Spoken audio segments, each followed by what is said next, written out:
idea with this project was to make the York scene and have York come back as a ghost, kind of like how King Hamlet was.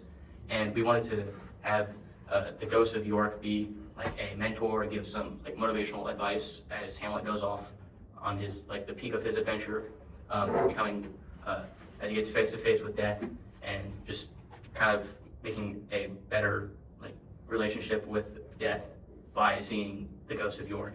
It was going to be similar to the reservation dogs that we saw at the very beginning of the school year, where there was the Native American ghost who came back to their great-grandchildren and just talked sense into them in a very irreverent way. Hey, shit ass. Yeah, exactly. That's where that's from.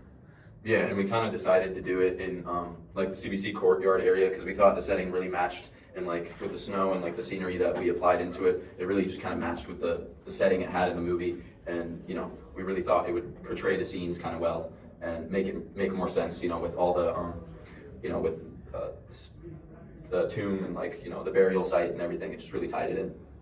Yeah, and we decided to keep all the characters relatively similar, save for York, of course, because one that we thought that would be nice because it would be a fun juxtaposition between the very irreverent and sort of irreverent and foul-mouthed York versus like the flowery and elegant speech that normal Hamlet characters have. So we thought that would be a nice way to demonstrate that, with the two, Hamlet and all the other characters being the exact same, whereas the other two were, or whereas York was very irreverent.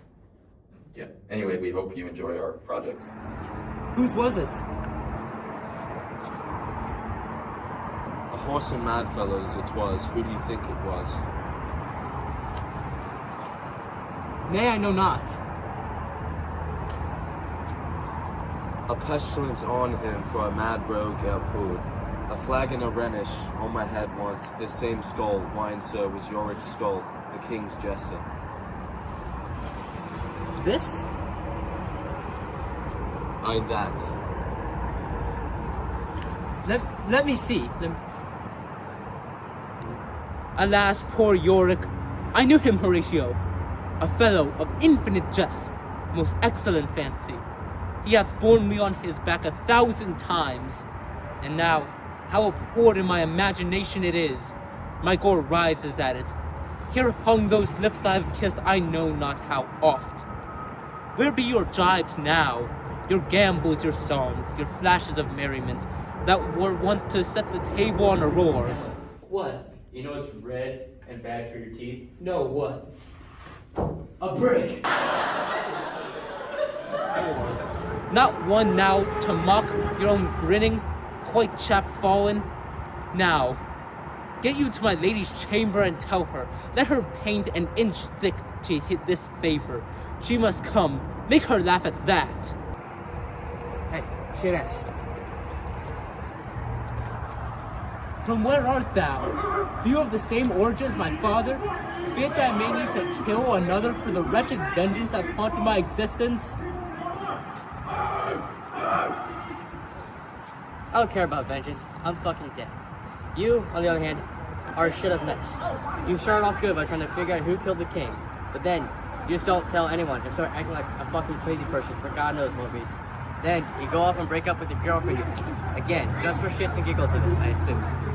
It was all going to be worth it, too, when you had the chance to kill him. But then, get this, you just don't fucking kill him. There hath been many deeds, and provided my soul art not expire alongside that of the slain, it doth be required that consideration be as close companion as thou once were. Oh, shut it.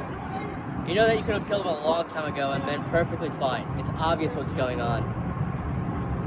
And what be that? You're scared of death. You think you're big and strong and can kill whomever you want, but as soon as you have to see death, you'll fucking crumble. May it be true that thy fear of death hath caused a rift between my soul and that of those most sacred?